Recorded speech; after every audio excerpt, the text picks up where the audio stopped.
อันนี้ละเพิ่นห้องว่าไปสร้างกำแพงยักษ์นี่ละ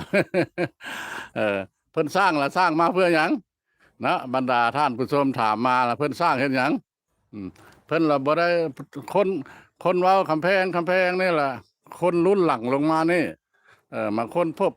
ก็เลยไปใส่ชื่อว่ากำแพงยักษ์ความจริงมาแล้วละเพิ่นบ่ได้เฮ็ดกำแพงเพิ่นเพียรลุงกระทิบลุงกี่คือหลังแดงงานเพิ่นเฮ็ดกระทิบถือว่าตันแล้วล่ะจงป้องไว้จงป้องไว้ละให้ว่าหนูง่วงมาแล้วมาทึกทีดเพิ่นน่ะล่ะเพิ่นละใส่พกผ้าให้ไปทำเป็นอาหารเพิ่นนั่นแหละตามเบิ่งสมัยตะกี้เนาะเออมันหยังหนูง่วงมันบ่แม่นอันนั้นเด้อบ่ได้แม่นหนูพุกหนูหวายเฮาคือมื้อนี่เด้อ เออช้างท่านผู้ชมเอ้ย